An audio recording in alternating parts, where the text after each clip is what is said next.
I did apply for multiple visas when I got in Ghana. So for people who do not know, I arrived in Ghana somewhere 2022, August. And when I arrived in Ghana, I did apply for Germany, I did apply for Australia, I did apply for New Zealand, I did apply for a couple of visas by myself. All of them did not work out. With the Canada one, I did not apply it by myself. With that one, I actually gave it to what Ghanaians call agent or connection man, yeah, whatever you may call it. So with the Canadian one, I did not apply it by myself. So what happened is we reached out to someone. It was a long process, and how we actually got the guy is actually a story on its own. It's a series on its own. But anyway, so we got in contact with him, and based on the requirements that he needed, it all depends on the type of visa that you need. So if you're someone that actually need student visa, requirements are different. If you need visitors visa, requirements are different. If you need direct employment as well, requirements are different. So based on what you want, that will determine the type of documents, price, and order that you need to pay. With the type that I went for, I actually went for visitors slash business, which in US and Canada they call it the B1 visa. It does not work same as the work permit, but it's similar. So with the business side, I can actually own my own business. I can do photography job in this country. I can buy goods, take it to Ghana, sell it. I can bring goods from Ghana, like business. So it's different from the work permit, but it's quite similar, but it's not similar. So I don't know if you guys do get me. So with the type of visa that you need will depend on the amount, the cost, and the document that you may need. A lot of people asking me to do a video based on school, which I don't want this channel to be based more towards the immigration aspect, but I'll try to make a few videos about that as well. If you're applying for a Canadian visa, you only need to pay for the visa fee, biometric, and I think the health and so on. For me, I did not pay for health. With the type of visa that I needed, I did not do the health. I skipped a lot of things, so it all depends on the visa once again. But if you are ever doing these things by yourself, I think in total, you're not even going to spend 5,000 Ghana cedi.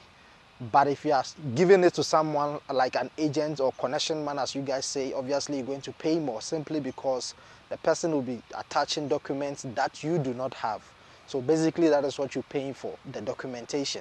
Remember, if you're applying for these things, they do require for bank statements, home ties. You need to prove to them that you have sort of property in your country. So it can be a car, land, even your wife, your kids. You can show some sort of tie that if you get here, you're definitely going to go back to your country regardless. You'll still go back. And most rejection gets rejected because of distance. So that is when the agent or the connection man comes in play, because you'll be paying for the documentation that this person is going to offer, the embassy.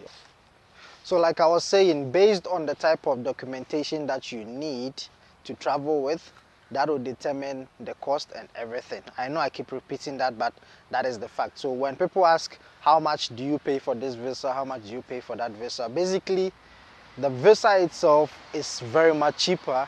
But if you are giving it to someone, like I stated, that is when you'll be paying a lot of money. Because think of it, the person that will be doing your application is not going to sleep. Initially I was thinking the same, that these connection guys, they are charging a lot of money. These connection guys, they are this, they are that. But I tend to understand their situation as well, because imagine having to spend days, nights trying to fill up applications, looking for appointment dates. It's just hectic. And there are a lot of fake guys out there, all right? There are a lot of connection guys that do not go according to their words. Some might tell you that the duration of this application can take 2 weeks.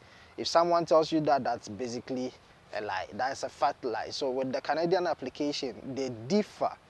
Way back, I think before the COVID hit and after the COVID hit, I think before the COVID hit, the duration or the wait time was very long. Some people used to apply like a year and they still wait. It was taking a much longer time. But after the COVID, they tend to soften things and made things easier, because a lot of people needed workers in the country and all that. So I'm sure if you guys do read news or articles, you'll probably see this whole thing that I'm talking about. So with the duration, they do differ. But with mine, it actually took 1 month and 3 weeks. That is the maximum duration that it took. When I got the visa, I also waited about 2-3 weeks because I was busy packing up and making sure that everything is in order before I leave the country. So with mine, which is the business visa, it took me a month and 3 weeks. That is everything. Where the aso bakro no. Hey! Anonso den. Na nipa no fine we nja kakra kra ntum. Jimmy o. Chere. Wei. Wei nyina ye di na me recording my video. So guys, I think I've actually specified or said a lot about this whole visas, and if ever you want to go ahead and apply for one, I mean, go on. The guy that actually processed my visa, he's legit, he's trustworthy. I mean, just go with him. He's going to help you with regards to whatever visa that you want to apply for. Bear in mind, he does not only deal with Canada visas, he also does other visas as well, like Australia, Italy, UK, and recently I heard he got one, Europe, Schengen, one of the countries, I'm not sure, but he does multiple countries as well. So if ever you want to go ahead and work with him, go ahead. I can boldly say that he's a good guy. He's not gonna dupe you. I'm already here, man, so I mean, I guess you don't even need more proof, man. And it's not like he paid me to say this, but I'm only saying this because I've seen his work. He's doing good, and I believe if someone is watching this and want to travel, maybe you might not want to stay in that country. I mean, visit tourists. There are tons of visas. Just go ahead and get your visa done with him. I'm going to put a cell phone number. I think I'll list it down here, but I can also say to you guys, in case you ever need his service, in case you got any questions, maybe you can reach out to me. I can't give you direct number. You can reach out to me directly, and then from there I'll link you to the person. So the cell phone number to reach out to is let's see.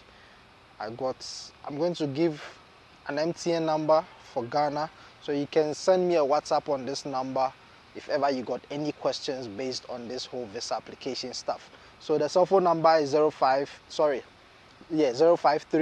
155 4089.